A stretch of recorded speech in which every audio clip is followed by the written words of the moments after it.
Salut les renards, c'est Foxpie et bienvenue dans ce 20e épisode consacré au puzzle classique moyen. Dans celui-ci, on va voir Rearrange String to Two Numbers. C'est parti. Avant de parler de l'énoncé, j'aimerais simplement faire un petit commentaire sur cet exercice. Donc c'est un exercice que j'ai adoré et il m'a fallu 4 mois pour le résoudre parce que j'avais un validateur qui passait pas et je ne comprenais pas pourquoi. C'est un exercice qui est super intéressant et je vous invite véritablement à le faire avant de regarder la solution. Il est véritablement bon. C'est-à-dire que c'est un exercice, l'énoncé est super concis, il n'y a pas grand-chose qui nous est demandé, et pourtant il demande une réflexion, il est vraiment super intéressant à faire. Donc je vous invite vraiment, si vous aimez les mathématiques et manipuler les nombres, je vous invite véritablement à essayer de le résoudre par vous-même avant de regarder la solution. Ceci étant dit, on va pouvoir parler de l'énoncé. Comme je le disais, l'énoncé est très court. En entrée, on va nous donner une chaîne de caractères S qui va être constituée de chiffres. Il va falloir séparer cette chaîne de caractères en deux chiffres, un chiffre A et un chiffre B, tel que A soit supérieur ou égal à 0, que B soit supérieur ou égal à 0 et que les deux nombres soient inférieurs ou égal à 10 puissance 18. Alors si on veut le prendre en termes de chaîne de caractères, tout simplement, le nombre ne doit pas avoir plus de 19 chiffres. Et il n'y a qu'un seul nombre qui est accepté dans ce cas-là, avec 19 chiffres. C'est tout simplement 10 puissance 18, puisqu'ici, on a ici l'égalité. Donc, 1 suivi de 18 zéros. On nous dit également qu'il ne peut pas y avoir de 0 en début du nombre. Par exemple, si on a 1, on ne peut pas écrire 0,1. Et donc, 0, 0, 0 n'est pas un nombre valide. En revanche, un 0, donc le chiffre 0, lui, est valide par contre. L'idée, c'est de trouver le nombre le plus petit pour A, et une fois que c'est fait, trouver le nombre le plus petit pour B en réarrangeant les chiffres qui nous sont donnés dans la chaîne de caractères S. Et c'est tout ce que l'on a à savoir. Si jamais on ne peut pas respecter ces conditions, alors on devra faire un affichage de -1, -1. Ici, on nous donne un exemple. La chaîne de caractères S est constituée des chiffres 7 et 2, ce qui peut donner 72. Et quand on réarrange S, on trouve un A qui est de 2, donc on a minimisé A, et on trouve un B qui est de 7, on a minimisé B après avoir minimisé A. Donc voilà, c'est un énoncé très court, très concis, très simple. Et pourtant, avec ça, il va y avoir beaucoup de réflexions à faire. Donc, on va pouvoir se lancer dans le code, il n'y a pas plus à dire. Comme d'habitude, on va procéder à l'instanciation des variables. Donc, je supprime ici les commentaires code in-game et je mets le mien. Donc, instanciation des variables. Alors, la chaîne de caractères qui nous est donnée, qui est stockée dans S, moi, je la veux sous forme de liste. Donc ici, je vais caster cette chaîne de caractères en liste. Je vais faire une deuxième opération, c'est que dans cette liste, pour le moment, chaque élément est une chaîne de caractères. Et moi, je veux travailler sur des vrais chiffres. Donc, je vais caster en int tous les éléments de cette chaîne de caractères, enfin de ces chaînes de caractères, en faisant int de x, for x in s, le tout entre crochets. Et donc là, si je fais un print de s, vous pouvez voir que le 72 ici qui était donné dans une chaîne de caractères, maintenant c'est une liste constituée de chiffres et non pas une liste constituée de chaînes de caractères. Très bien, je vais laisser ici le print et je vais instancier la variable length de s qui sera égale à la longueur de s. Pourquoi j'instancie cette variable et que je n'utilise pas length de s? C'est que par la suite, je vais manipuler ma liste s pour lui retirer les zéros et donc elle n'aura plus la même longueur qu'au début.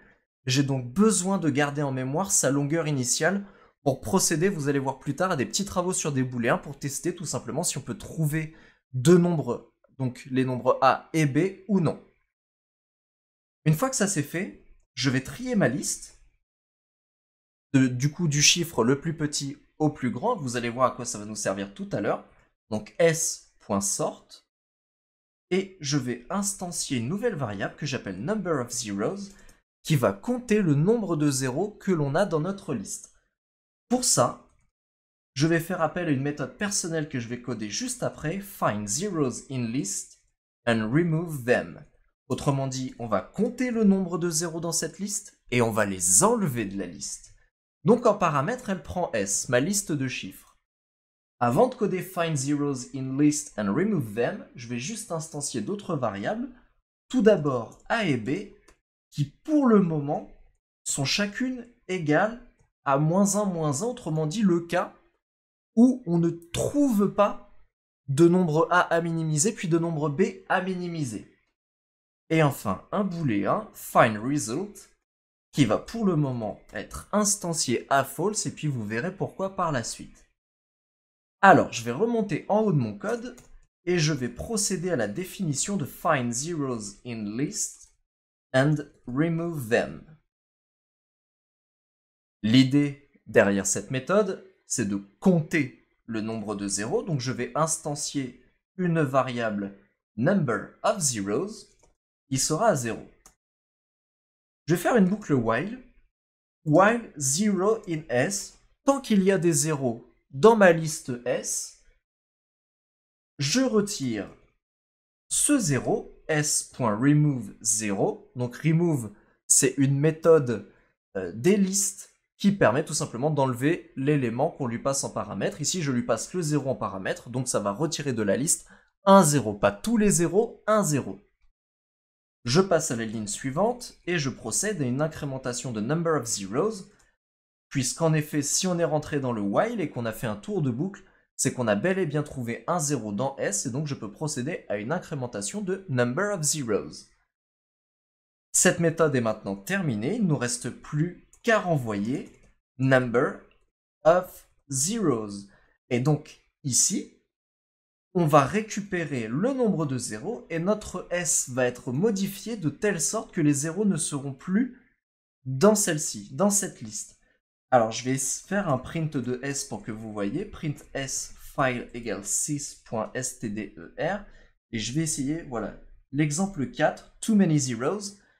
Comme vous pouvez le voir au tout début, il n'y a que des zéros sauf un 1, et après qu'on soit passé dans Find Zeros in List and Remove Them, ma liste S n'est constituée que d'un seul élément, le 1, et tous les zéros ont été enlevés. Je vais retirer ici mon print de S, et on va passer à la suite du code. Je vais instancier deux nouvelles variables. La première sera onlyZeros, qui sera un booléen qui va nous permettre de déterminer s'il n'y a que des zéros dans notre liste ou non.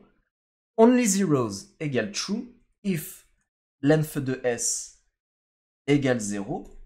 Là, ici, le length de S est très important. En effet, on a procédé à des modifications avec find zeros in list and remove them de S ici, et donc notre liste n'a plus la même longueur. Ici, je fais bien un test sur la nouvelle longueur de notre liste et non pas l'ancienne que l'on a conservée dans length de S. If length de S est égal à 0, and length de S, donc là la longueur initiale de S, est supérieure à 2, else false. Explication. Dans le cas où on n'a que des zéros dans notre liste, il n'y a qu'une et une seule situation où on aura un A et B valide, c'est si la longueur de la liste initiale est de taille 2 et qu'elle n'a que des zéros. Cela voudra dire que A sera égal à 0, B sera égal à 0, et c'est tout.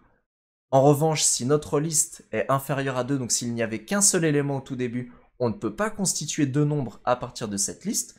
Et si le nombre d'éléments était supérieur à 2 au tout départ, alors on aura trop de zéros. Par exemple, si on avait une liste au tout début qui était 0, 0, 0, autrement dit une liste de longueur 3, on ne pourrait pas constituer deux chiffres qui sont simplement 0, puisque rappelez-vous, on n'a pas le droit de retirer de S des zéros, et on n'a pas le droit d'écrire 0 avec plusieurs zéros, comme je vous le montre ici en surlignant, en surlignement, je ne sais pas si ça se dit, tiens, enfin bref. Et donc, on a un cas valide dans lequel on peut autoriser les zéros, et pour tout le reste, on ne l'autorise pas. Donc ce booléen va me permettre de tester les situations dans lesquelles, eh bien, il y a trop de zéros. Et là, on dira, bah non, c'est pas possible, et on affichera -1, -1.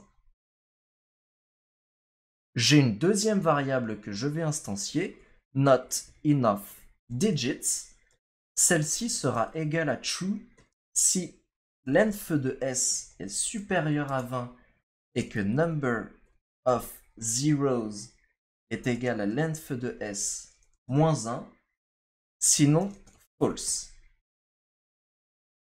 Je m'explique, ça c'est une situation particulière. Si la longueur de S au tout début est supérieure à 20 et que le nombre de zéros est égal à la longueur de la liste du début moins 1, qu'est-ce que ça veut dire? Ça veut dire que cette liste n'est constituée que d'éléments avec que de zéros, sauf un élément qui n'est pas un zéro. Et ça peut marcher que si la longueur de notre liste est inférieure à 20. En effet, pour que ça marche, il faudrait que A soit égal à 0 et que B soit égal à 10 puissance 18, autrement dit, un 1 suivi de 18 zéros, soit une chaîne de caractères de longueur 19. On aurait alors une possibilité d'écrire deux nombres. En revanche, si la longueur de S est supérieure à 20, à ce moment-là, ce n'est plus possible, puisqu'il faudrait écrire un A constitué de plusieurs zéros, et ça, on n'a pas le droit. Donc ça marche uniquement, enfin, not enough digits est égal à true, uniquement si length de S est supérieur à 20, et que le number of zeros est égal à la longueur de S-1. Je parle bien sûr de la longueur de S initiale. Alors je vous donne un exemple, si length de S était égal à 20, et que du coup number of zeros était égal à 19, soit 20 moins 1. À ce moment-là, on pourrait constituer un A qui est un seul zéro, et on pourrait constituer un B qui serait 10 puissance 18, soit 19 caractères, 1, 1 et 18 zéros. Donc la longueur de A est de 1, la longueur de B est de 19. Si on additionne les deux, ça fait une longueur de 20. On peut encore constituer deux nombres dans ce cas-là. Mais si c'est supérieur à 20, eh bien là, on ne peut plus. C'est ce que cette variable not enough digits teste. Maintenant que ces booléens sont codés, on va passer à la suite et on va attaquer notre algorithme principal. Donc, je vais poser ici un commentaire. C'est la condition que l'on veut coder. Donc, si la longueur de S est supérieure à 38, alors on ne peut pas créer deux chiffres. En effet, si la longueur de S est supérieure à 38, cela va impliquer que A et B ne pourront pas être inférieurs à 10 puissance 18, puisqu'un nombre égal à 10 puissance 18, c'est un nombre qui est constitué de 19 caractères. Donc si on nous en donne plus, on ne peut pas satisfaire cette condition. Également, si la longueur de S est inférieure à 2, eh bien on ne peut pas constituer deux nombres. Donc on va coder cette condition. Si length de S est inférieur ou égal à 38 et que length de S est supérieur à 1 et qu'on n'a pas seulement des zéros, rappelez-vous c'est le booléen que j'ai explicité juste avant, et qu'on n'a pas assez de chiffres, donc not enough digits, on peut rentrer dans cette condition pour trouver le nombre A et le nombre B. J'instancie de nouvelles variables. Ces variables, je les appelle length de A, length de B, et elles vont être calculées grâce à une méthode personnelle, calculate length number, qui prend en paramètre length de S. J'ai besoin d'obtenir la longueur de A et la longueur de B pour savoir comment je vais les remplir avec des chiffres et quelle longueur ils doivent faire. Vous allez comprendre, on va aller créer la définition de calculate length number, qui prend en paramètre length de S, donc la longueur initiale de S. Pour pas se perdre, je vais justement mettre un petit commentaire ici. Cette méthode nous permet de maximiser la longueur de B et de minimiser la longueur de A. Comment on va faire ça? Si la longueur de S est supérieure à 20, donc si S est constitué de plus de 20 caractères, À ce moment-là, on maximise B, et B ne peut pas être constitué de plus de 19 caractères. La longueur de B va donc être de 19. La longueur de A, ça sera tout simplement la longueur de S moins la longueur de B. Alors je vous donne un exemple, imaginons qu'au tout début, S, il soit constitué de 23 caractères. On veut maximiser B et minimiser A. Maximiser B, enfin la longueur de B dans ce cas-là, c'est tout simplement dire que B est constitué de 19 chiffres. Par contre, les chiffres qui sont utilisés pour faire B ne peuvent pas être utilisés pour faire A. Par conséquent, on va retirer ces 19 chiffres de la longueur de notre liste initiale. Comme je vous l'ai dit dans cet exemple, ma liste initiale a une longueur de 23, la longueur de B est 19, donc on peut constituer un chiffre A qui aura une longueur de 4. 23 moins 19, soit 4. Sinon, alors le sinon, que signifie-t-il? Il signifie tout simplement que la longueur de S est égale à 20 ou inférieure à 20. Sinon, length de A est égal à 1 et length de B est égal à la longueur de S moins la longueur de A.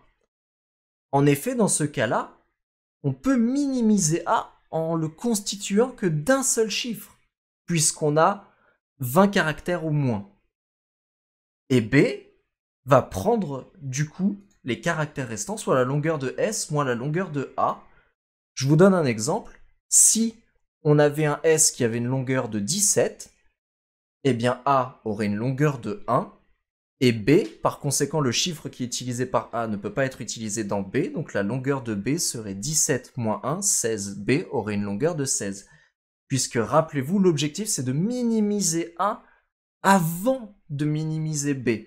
Donc on veut à tout prix faire le A le plus petit possible avant de regarder B. Et c'est exactement ce que l'on fait avec ces conditions et avec cette méthode Calculate Length Number. On regarde quelle sera la longueur de nos nombres A et B. Une fois que c'est fait, on peut renvoyer la longueur de A, la longueur de B, et cette méthode est terminée. On va pouvoir revenir sur notre algorithme. Je vais créer une boucle while, donc while length de A est inférieur ou égal à length de B, and not find result. Alors ici, je vais juste coder 2-3 petites choses et je vais vous expliquer. Donc length de A plus égale 1 et length de B moins égale 1. J'explique l'intérêt de cette boucle while. Il peut arriver que la longueur de A et la longueur de B que l'on a trouvées précédemment ne nous permettent pas de trouver des nombres qui répondent aux conditions de l'énoncé. Je vous donne un exemple, mais si nous avons une liste S constituée de 20 chiffres et que dans cette liste nous avons un 2, un 9 et 18 zéros. Ce qui va se passer à partir de la méthode Calculate Length Number, c'est qu'on va déterminer que la longueur de B sera de 19 et la longueur de A de 1. Mais si on fait ça, on va minimiser A. Donc A sera égal à 2. Et on va minimiser B. B, ça sera forcément un 9 suivi de 18 zéros. Le truc, c'est qu'un 9 suivi de 18 zéros, c'est finalement 9 fois 10 puissance 18 et c'est supérieur à 10 puissance 18. Ça n'est pas bon.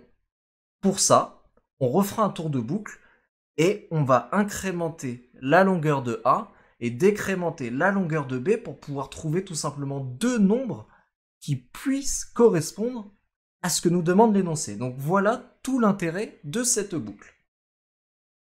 Alors, au tout début, je vais mettre find result at true, c'est-à-dire qu'on va considérer que l'on a trouvé un résultat correct. Et si jamais après on arrive à prouver que le résultat n'est pas correct, eh bien on repassera find result à false. Et ici, je vais avoir A et B qui vont être égales à ce que renvoie la méthode optimize numbers, qui va recevoir en paramètre length de A, length de B, S et number of zeros. Cette méthode permet tout simplement d'optimiser A et B pour obtenir des nombres qui correspondent aux contraintes qui nous sont données dans l'énoncé. Regardons justement ce que donne Optimize Numbers. Donc, définition d'Optimize Numbers qui va avoir en paramètre la longueur de A, la longueur de B, S et le nombre de 0. Ici, je vais instancier un A et un B qui pour le moment seront des chaînes de caractères vides. Je vais copier S, donc faire une copie de S, ça implique de faire S crochet double point. Et je vais instancier deux booléens, B already set, qui sera égal à false, et A already set, qui sera égal à false, vous allez comprendre après. Dans cette méthode, on va étudier un petit peu tous les cas particuliers de l'énoncé et les cas qui ne sont pas particuliers. Alors, premier cas particulier, c'est le cas où B peut valoir 10 puissance 18. Ce cas-là, c'est quand la longueur de B est égale à 19, donc que B est constitué de 19 chiffres, un 1 suivi de 18 zéros. Donc si la longueur de B est égale à 19 et que number of zeros est supérieur ou égal à 18, à ce moment-là, B number of zeros vont être modifiés par la méthode fill number with zeros qui va prendre en paramètre B number of zeros et 18s. On va voir après à quoi correspond cette méthode. On va terminer déjà Optimize Numbers. Sachez qu'ici, tout simplement, après fill number with zeros, on aura un 1 suivi de 18 zéros. Donc on aura 10 puissance 18. Ok, ici B already set passe à true puisqu'on s'est occupé de B. Donc on peut dire que B a été géré, B already set est donc égal à true. Autre cas particulier, c'est le cas où A peut valoir 10 puissance 18. Je ne réexplique pas la condition pour qu'un nombre soit égal à 10 puissance 18. On va refaire la même. Donc ici, if length de A est égal à 19, a number of zeros est supérieur ou égal à 18. À ce moment-là, A number of zeros va être modifié par la méthode fill number with zeros, sauf qu'ici, on enverra notre A. En dessous, A already set passe à true. Ok. On a d'autres cas particuliers. On a le cas où A peut valoir 0. Alors, je le descends. Dans ce cas-là, cela veut dire que la longueur de A est égale à 1 et que number of zeros est supérieur à 0. On a au moins un 0. Dans ce cas-là, j'envoie A number of zeros dans fill number with zeros. Ici, j'envoie A. Et par contre, ici, j'envoie un 1. On verra tout à l'heure à quoi cela correspond. A already set est égal à true. Bien entendu, si c'est un cas particulier pour A, c'est un cas particulier pour B. Donc on a le cas où B peut valoir 0.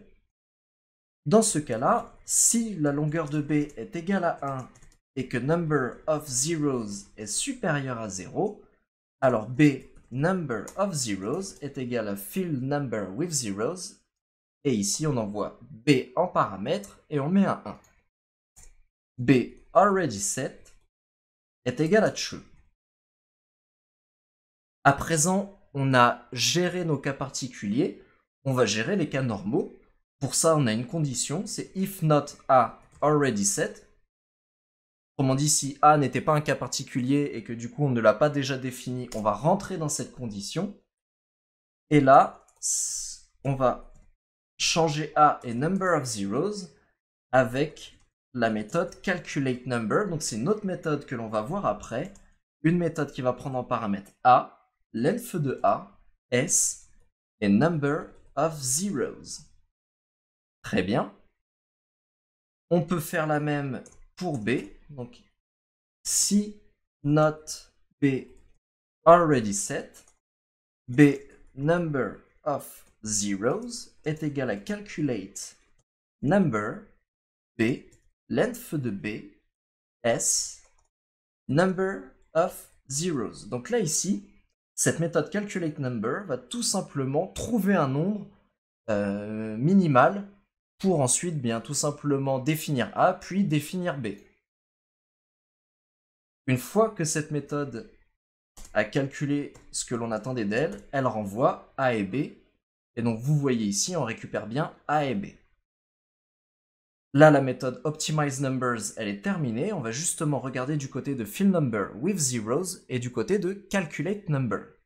Commençons par fillNumber with zeros. Je remonte.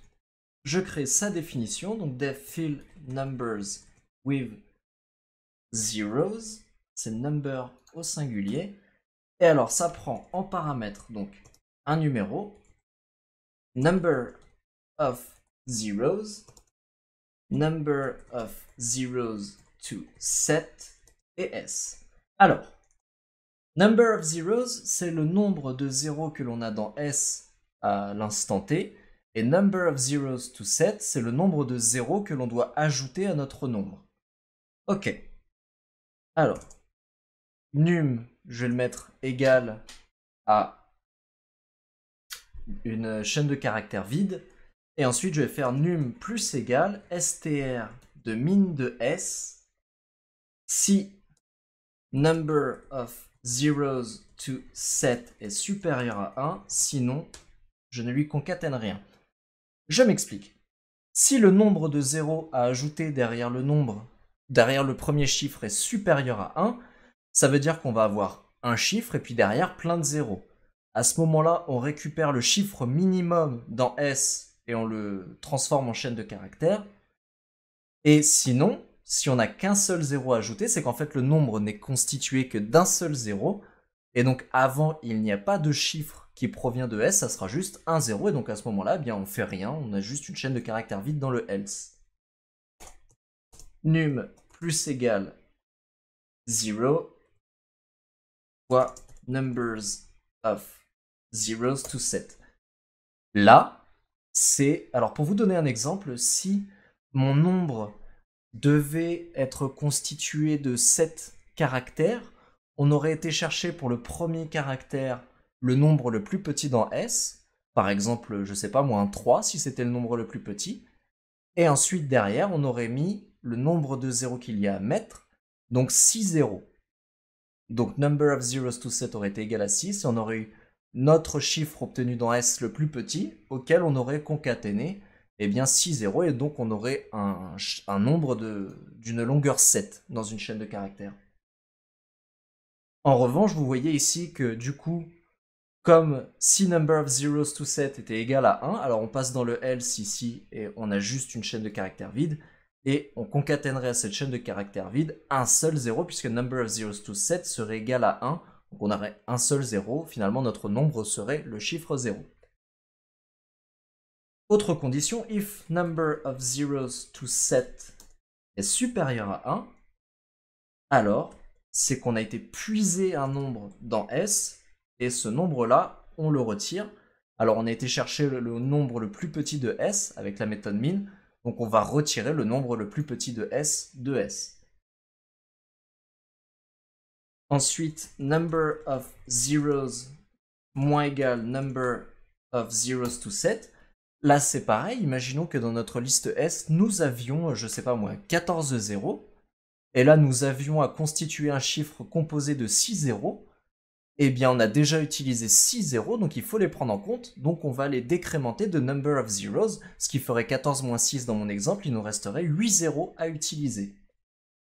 Et enfin, on va renvoyer num et number of zeros. Donc, ce que vous voyez ici, hein, quand on a étudié les cas particuliers où on remplissait un nombre avec des zéros, notamment un nombre avec 18 zéros, eh bien, on renvoyait bien ce nombre et number of zeros.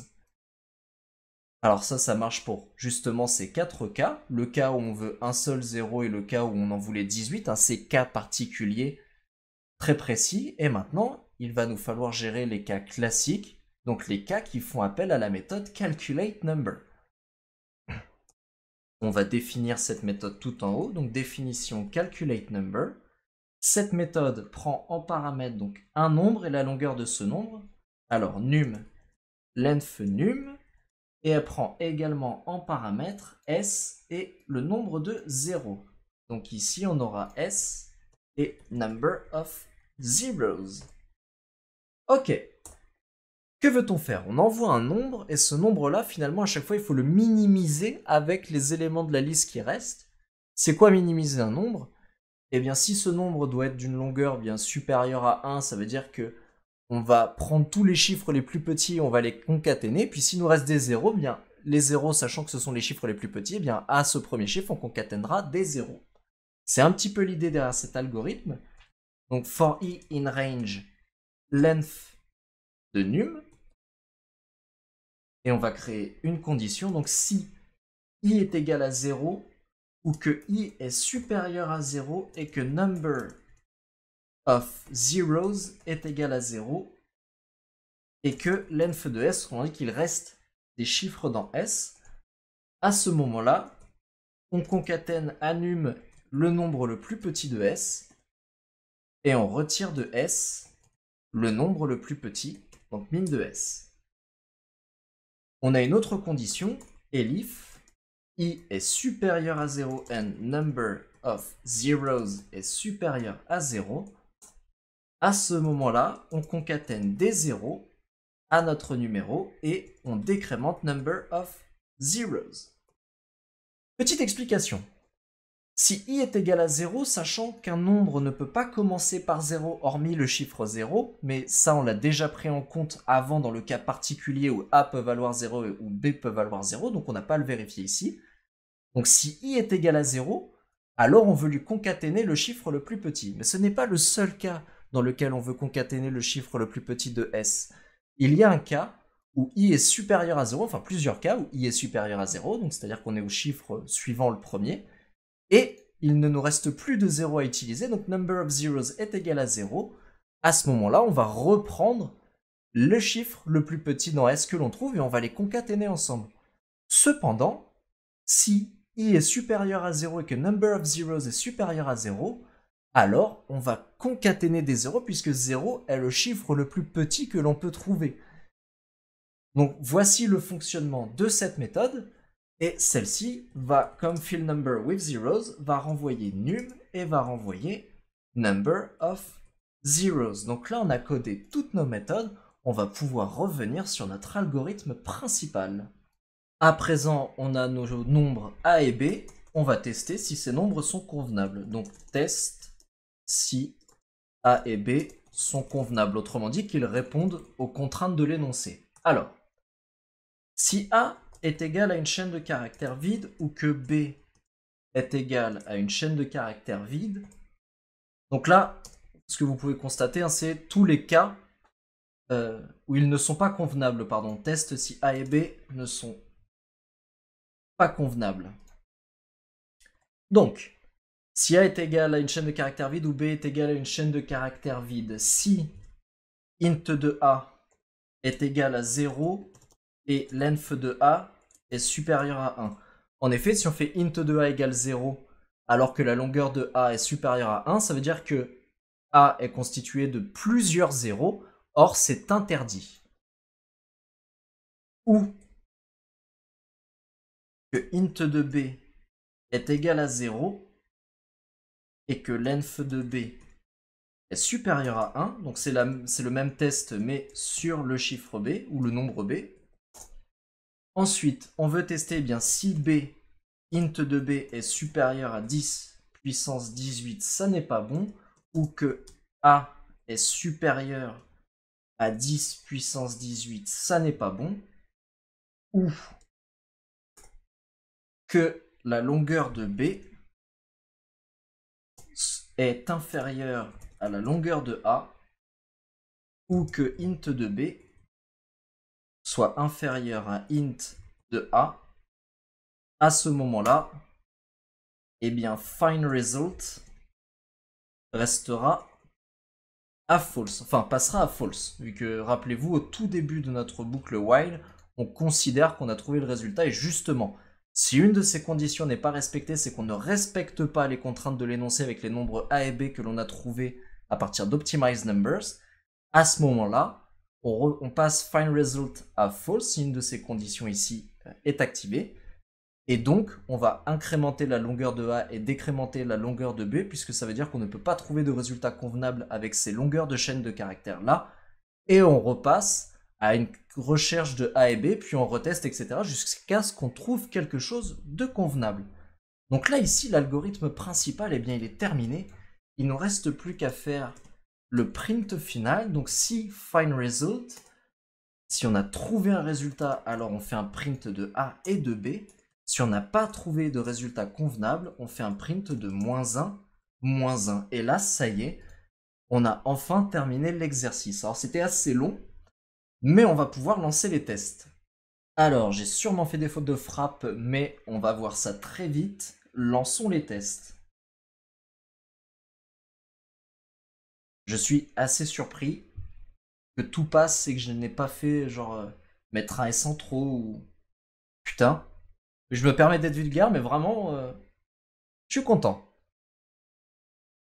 Et c'est un 100%, l'exercice est résolu. Maintenant que le code est terminé, on va procéder à un petit récapitulatif. Donc revenons au départ, nous avons l'instanciation de nos variables et ce que l'on fait, c'est qu'on récupère une liste de chiffres, ces chiffres allant de 0 à 9. Je caste ces chiffres en int et je récupère la longueur initiale de cette liste de chiffres dans length de s. Je trie ma liste de chiffres, et ici je calcule le nombre de zéros qu'il y a dans cette liste et je retire les zéros s'il y en a. Un exemple, on a une S qui est d'une longueur 20, on a 6 zéros, et bien après S sera d'une longueur 14 et number of zeros sera égal à 6. Ensuite, j'instancie A et B qui sont égales à -1, -1, tous les deux. find_result est égal à false, autrement dit on considère qu'on n'a pas encore trouvé de résultat. Only zeros, donc ça c'est un booléen. S'il vaut true, à ce moment-là, il n'y a pas de solution valable, et c'est le cas aussi pour not enough digits. S'il vaut true, c'est qu'il n'y a pas de solution valable.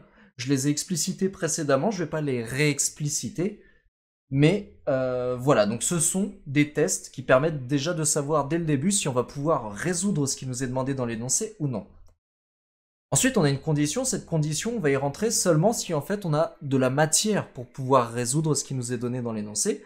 Et cette matière, c'est, eh bien tout d'abord, il faut que la longueur de S soit inférieure ou égale à 38, puisqu'en effet, si c'est supérieur à 38, ça veut dire qu'on ne pourra pas créer deux nombres qui sont inférieurs à 10 puissance 18, puisqu'ils seront trop grands. Donc là, il faut penser en termes de longueur de chaîne de caractères aussi. Et si longueur de S est supérieure à 1, c'est pareil, on ne peut pas faire deux nombres si au départ on nous a donné qu'un seul chiffre. Et donc, on n'a pas only zeros et on n'a pas not enough digits. À ce moment-là, on rentre dans cette condition et on calcule la longueur de A et la longueur de B.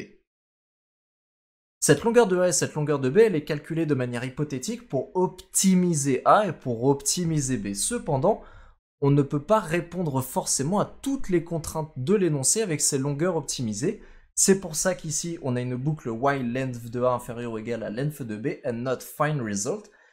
C'est, je vous ai déjà explicité un cas dans lequel, eh bien, on va avoir une certaine longueur pour A, une certaine longueur pour B, et finalement, on ne va pas trouver de nombres qui sont convenables et il va falloir incrémenter la longueur de A et décrémenter la longueur de B.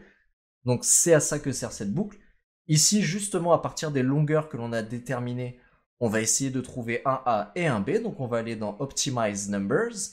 Optimize Numbers, ici, va regarder 4 cas particuliers qui peuvent nous embêter dans une autre... si on ne les avait pas pris en compte. C'est le cas où B peut valoir 10 puissance 18, le cas où A peut valoir 10 puissance 18, le cas où A peut valoir 0 et le cas où B peut valoir 0. Dans le cas où B ou A peuvent valoir 10 puissance 18, ce que l'on va faire, c'est qu'on va aller dans la méthode fillNumber with zeros, et cette méthode, elle est très simple. Elle va récupérer le plus petit chiffre de S, et ensuite elle va lui concaténer 18 zéros. Dans le cas où A peut valoir 0 et où B peut valoir 0, on utilise toujours fillNumber with zeros, mais là, tout simplement, ce que l'on va faire, eh bien, c'est égaliser A à 0 ou B à 0. Si ces cas particuliers ne sont pas rencontrés, alors on rentre dans la méthode calculateNumber, et cette méthode calculateNumber, ce qu'elle va faire, c'est tout simplement trouver le nombre le plus petit. Comment elle trouve le nombre le plus petit? Eh bien, tout simplement, le premier chiffre qui va constituer ce nombre sera le plus petit chiffre que l'on va trouver dans S, Et s'il reste des zéros, eh bien on va ajouter des zéros derrière ce chiffre jusqu'à atteindre la longueur de ce nombre. Et s'il ne reste pas de zéros, eh bien on va concaténer les chiffres les plus petits que l'on trouve dans S aux chiffres qu'on a déjà concaténés précédemment pour reconstituer le num. Et donc ensuite, on retourne sur notre boucle principale, on a notre A, on a notre B, et on teste si le A et B que l'on a trouvés sont convenables, donc s'ils répondent à toutes les contraintes de l'énoncé. Pour ça, on teste chaque cas où A et B ne sont pas convenables. A n'est pas convenable s'il est égal à une chaîne de caractères vide, B n'est pas convenable s'il est égal à une chaîne de caractères vide, A n'est pas convenable s'il est égal à 0 mais que sa longueur est supérieure à 1, autrement dit qu'il est constitué de plusieurs zéros, et ça on le sait dans l'énoncé que c'est interdit. On a la même chose pour B. On sait également que les nombres ne sont pas convenables s'ils sont supérieurs à 10 puissance 18, et ça vaut et pour A et pour B. Et on sait que ce n'est pas convenable si la longueur de B est inférieure à la longueur de A, ou si, tout simplement, le nombre B est inférieur au nombre A. À ce moment-là, on passe find result à false, ce qui va impliquer un nouveau tour de boucle dans lequel on va incrémenter la longueur de A de 1 et on va décrémenter la longueur de B de 1. À ce moment-là, on va réessayer de trouver des nombres optimales A et B avec ces nouvelles longueurs, et puis on va refaire un test pour voir si ces nouveaux A et B sont convenables, etc., etc. Et donc à la fin, si on a trouvé un résultat qui répond à tous les critères de l'énoncé, eh bien on affiche A et on affiche B. Si on n'en a pas trouvé, on affiche -1 et on affiche -1. Donc je vais resoumettre le code pour retourner sur l'interface où il indique que l'exercice est résolu à 100%. Donc dans cet épisode, il n'y aura toujours pas de code de la communauté, puisque comme j'ai expliqué précédemment, j'ai plein de projets qui sont en cours et ça me prend du temps de faire de la revue de code de la communauté, d'autant plus que je pense que cet épisode est déjà assez long. Donc je vous dis au revoir et on se retrouve à très bientôt. Merci à toutes et à tous d'avoir suivi ce 20e épisode des puzzles moyens de Coding Game. Si cet épisode vous a plu, n'hésitez pas à le liker et éventuellement à le partager. Si vous avez des retours à me faire, vous pouvez me laisser un petit commentaire. Abonnez-vous à la chaîne pour en suivre l'actualité. Dans le prochain épisode, nous verrons Bit Count to Limit, mais d'ici là, soyez malins comme un renard.